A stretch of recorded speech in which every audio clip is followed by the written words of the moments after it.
Hello. So today we are starting with stroboscope and stroboscopic method for angular velocity measurement. As you already know that we have studied many methods to measure angular velocity like digital, mechanical, electrical. Today we are going to measure an angular velocity measurement method which will be based on, you can say, light or optics. Okay, it would be better to say that it is based on the principle of light. Okay, so when we use an instrument, okay, to measure angular velocity based on the principle of light, then it is called a stroboscope. Okay, and that method is called a stroboscopic method. So I would like to introduce you to this method as of now. So stroboscope, actually, if I want to write something about stroboscope, stroboscope is a very simple, portable,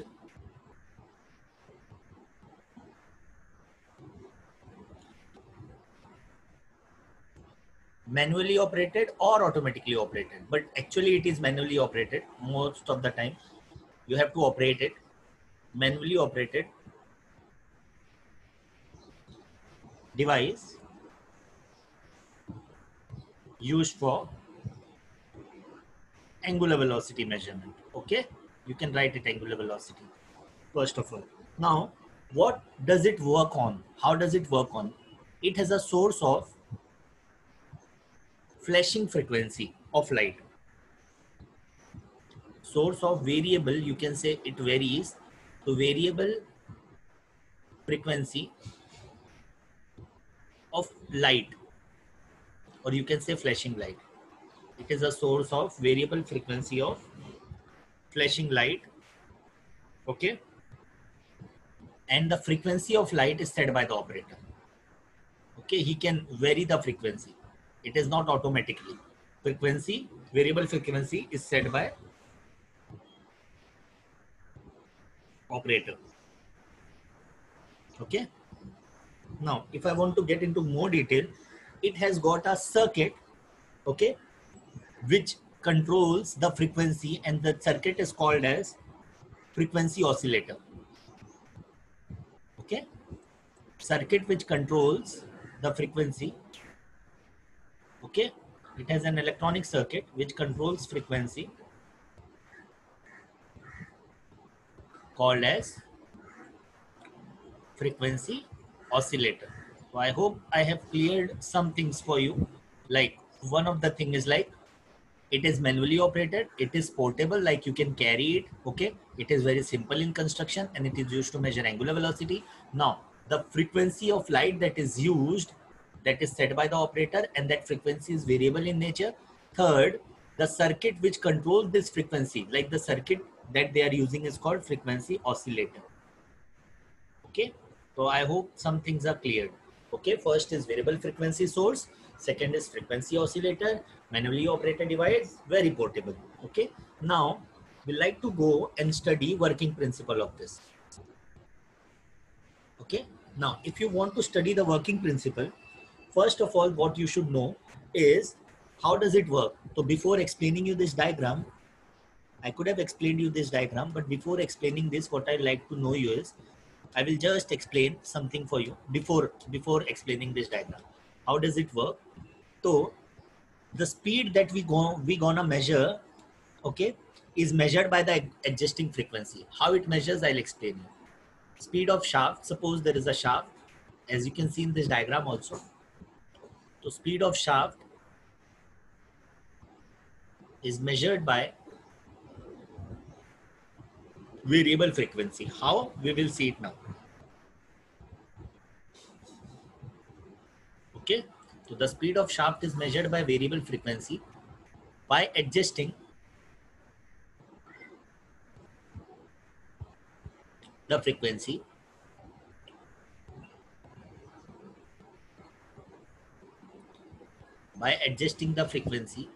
so that the light appears stationary. Now this is very important. Or the frequency of light, you can say the light appears stationary to naked eye. Now how will this happen? I'll just explain you. Okay, I hope you understood this thing. Like we are going to measure the speed of the shaft, okay, by adjusting the variable frequency in such a way that when we see that frequency on the shaft or that light on the shaft, it should appear like this is stationary on one point. Okay, how will this happen? I'll just explain you now. Okay, now if you look at this diagram, just look at this diagram. What I'm going to do, this is my stroboscope. Just look at this thing. Now, I have already mentioned shaft speed measuring using stroboscope. So this is the actual topic. This is the mark. This is my shaft. If you can see, okay, this is my shaft, which is having some angular velocity. And there is a stroboscope here. This is my stroboscope. This whole construction that you can see in the box. This is my stroboscope, which will display something on the scale also. Like what is the value? So there will be something that will be displayed on this scale. Okay, if you can see it here. Okay, now what happens, you can manually adjust the speed by using this control. Okay, manual speed adjustment lamp is there. Okay, so you can control the speed. Now what happens is, out of this box there will be some source of light that will flash on this screen. Okay, and when there is a mark, this will actually rotate. When the shaft will rotate, automatically the light will also rotate. Okay, the light will also rotate, and we will see that light is actually rotating in this sense, just with the mark rotation. But when we actually adjust, okay, when we actually adjust the light speed, what will happen, when the light frequency will be equal to the angular velocity, you will see that this light that is appearing on this will appear to be stationary at this mark. Okay, it will be it will be adjusted in such a nice way that you will see that whatever is mark, you will see that this mark which was actually moving around, okay, what you will see, once the light is adjusted in such a way that it is equal to the angular velocity, so you will see that this mark will appear stationary to you, okay, with the naked eye. And when this mark will appear stationary to you, you can be very sure that the frequency of light to which you have adjusted your light must be equal to the angular velocity of the shaft. This is the basic principle of stroboscope. Now I've already told you there is something which is called as frequency oscillator, and that frequency oscillator is called as strobotron.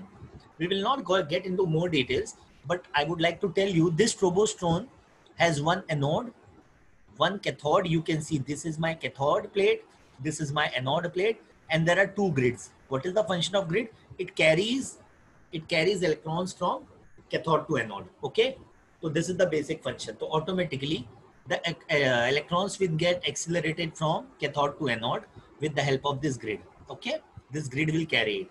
Okay, so what we are going to see is there are some resistance, capacitors, there is a battery, if you can see. Okay, and this will actually facilitate the light. Okay, this will help the frequency of light. Okay, if we adjust this value, okay, if we adjust the lamp in this strobotron, automatically what we can adjust is the frequency of the light. Okay, so this is the basic construction, and this frequency oscillator is also called as strobotron. Okay, so I hope this is clear for you. Okay, so what is the working principle? I'll explain it again. The speed of shaft, we can just see it again.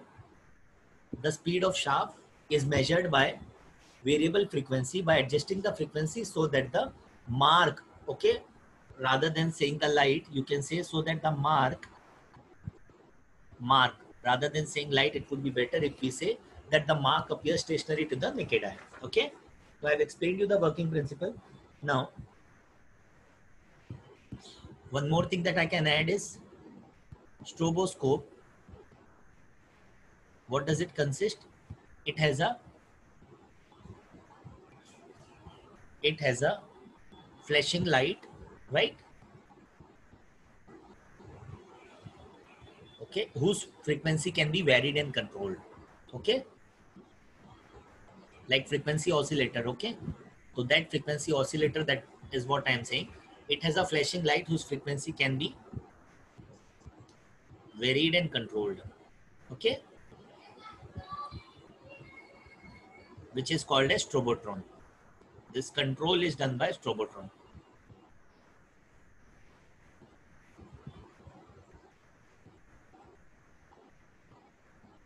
Done.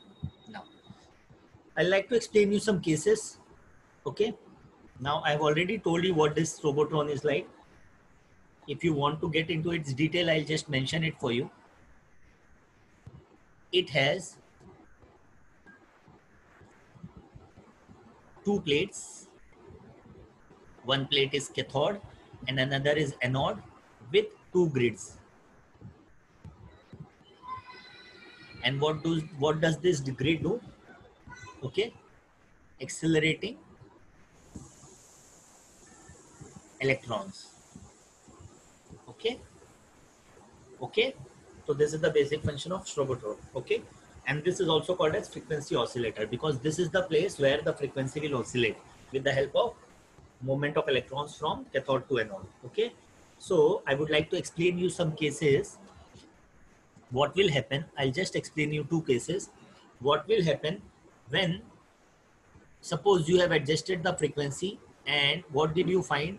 That you find a single mark appearing to be stationary. Okay, you can write it here, single mark appearing stationary. So when single mark is there and it appears to be stationary, that means the frequency of light and the speed of shaft, the frequency of light and speed of shaft are equal. Okay, so in this case n will be equal to f. Now suppose if n is not equal to f, n is less than f. Okay, I'm not adjusted the frequency in such a way that it is getting equal to f. So what will happen here is, you can see, suppose I am telling you can even see 3 marks, it's all okay. So what you will see here is, if you look at this diagram, that 1 mark will appear to you as 2 mark. Okay, it will appear, it is only 1 mark that you have put, but it will appear to you that there is 2 mark. So it will become like n is equal to f by 2 here. If you see at this diagram, it will be equal to f by 3. Automatically they will automatically adjust themselves in such a way that they will be equidistant. That is for sure, because it is nothing but single mark. But when you will see, automatically you will see that there is some self adjustment and self distancing. Okay, equal distancing of the mark from each other, appearing mark from each other, which will be a single mark which will appear to you as 2 or 3 mark. So when n is less than f, what you can see is there will be multiple mark appearing. Okay, a single mark will appear to be a multiple mark in front of you. Okay, now based on all both this thing, I can define a formula for this. Now if I say let n is equal to speed of the shaft,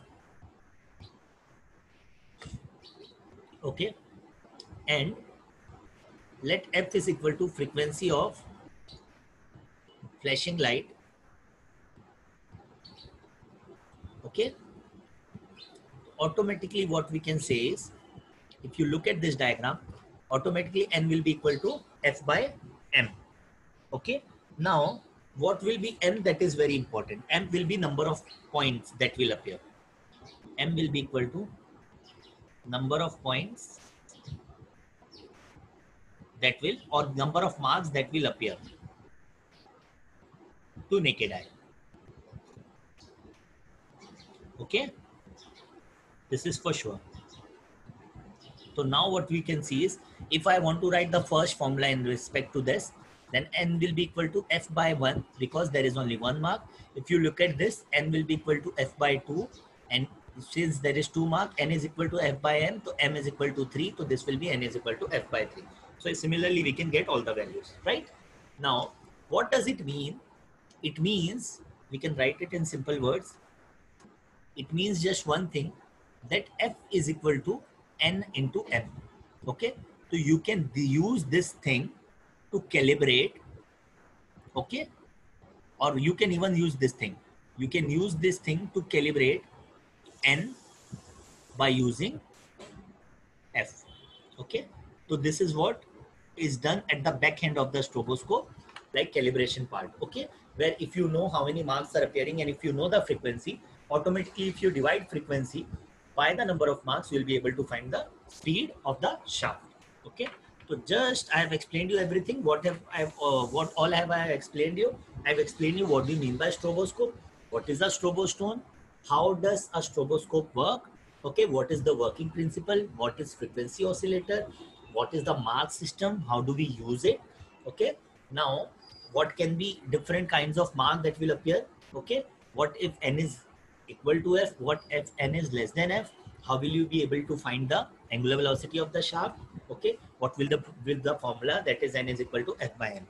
So I've explained you everything. Now I can just list the advantage and disadvantage for you. Rather than using disadvantage word, I'll put limitation. Okay, so first advantage is no load on the shaft. Very simple, because it is not put on the shaft. Okay, this can be placed at anywhere, just not on the shaft. Okay, so no load on the shaft. So if no load, no special attachment required, right? No special attachment required on the shaft. Okay, next is it is convenient for spot check, like where normal tachometer methods cannot be used, like at inconvenient position. Okay, where there is not a possibility of using a conventional or any method, we can actually use this method. I'll just give me a second. I've just changed it. Like what I told, the normal tachometer cannot be used, and you can even put it as, what did I say, at unconventional position. Okay,